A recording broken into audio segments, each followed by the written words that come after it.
what is musical form in modern-day music? We can define form as the purposeful organization of music. So, what does that mean? Well, when we talk about form, we are talking about the composition's general shape perceived by the listener. To get a better understanding of all this, let's talk about how we break down and label music. We start with the three principles of form: repetition, contrast, and variation. Okay, so repetition. This is familiar material.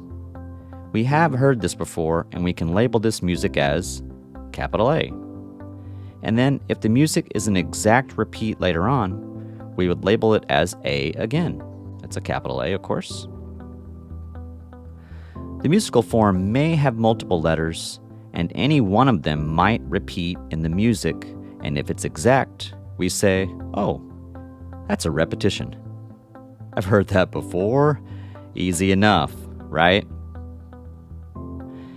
Have you ever listened to the English folk song Greensleeves? That music is a two-part form we refer to as binary, and we label that as AB. What that means is that the overall form is AB, and we're using capital letter A and capital letter B. Now, you can further break that down into the smaller A and B phrases. Here is that breakdown. We have an intro, A, B, B. Then there's a transition. Then we have A, B, B. And then there's another transition. And then we have A, B, B. And then we get to the outro. Now, what we're talking about here in terms of labeling with the alphabet letters, we're talking about capital A's, and in this case with binary, talking about the two-part form with a capital A and a capital B. All right, so where do we go from here? How about variety is the spice of life? Well, maybe it is, or at least it's a cool phrase. In music, the variety comes from what we refer to as contrast. It's that something different. Listen to a song like Simple Gifts. This is a shaker hymn, or you could also listen to the Raindrop Prelude by Chopin. If we were to label those compositions, we'd say, that's ABA, our three-part form we call ternary. Now, there must be an A section before you get to something contrasting. So, contrast in the form would start at B. Of course, from there, we can go to C, D, E, F.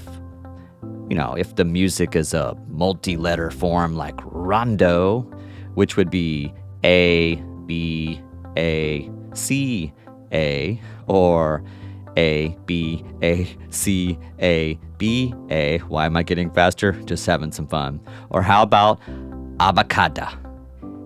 A, B, A, C, A, D, A. All right, a little fun there. Now, if you listen to the Raindrop Prelude by Chopin, you will hear that the A section in the beginning and the end. So the A section happens in both the beginning of the composition and the end of the composition. But I need to emphasize the middle of the piece is much darker and very contrasting to the A section. All right, so I think the simplest way to understand the last principle in the three principles of form, this last principle we're talking about variation, remembering that our three principles of form are repetition, contrast, and variation. And what we're doing here is talking about the three principles of form, and then actually, very sneakily I might add, getting to the 5 favorite musical forms basically intertwined within the three principles of form. So, our 5 favorite musical forms we talk about as being, strophic, binary, ternary, theme and variations, rondo, and we're going to get to all of them at some point here, but kind of the head fake here and all the fun. So when we look at repetition, contrast, and variation, and now we're at the fun one, variation, really all you have to do is listen to the French folk song called Twinkle, Twinkle, Little Star. I'm so tempted to sing it, but I'm a terrible singer, so I will leave that to your imagination of actual good singing in the imagination. Now, Wolfgang Amadeus Mozart heard this on his travels, and he wrote a piano composition based on Twinkle, Twinkle, Little Star. This is a great example of what we call a theme and variations.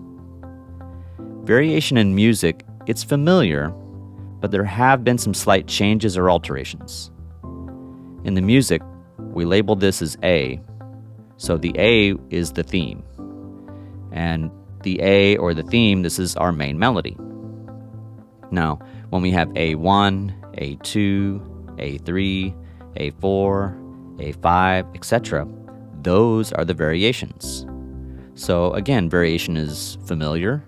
We've heard it. It's been changed a little bit. There's alterations. And we're having the form being as first you need the A, your main theme or melody, and then you need the variations of that, main theme or what we call the melody or the main melody. So,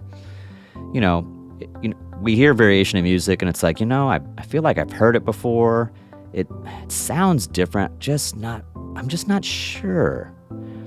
I'd say just listen again, and when you get that vibe or feeling, you might just be in a variation.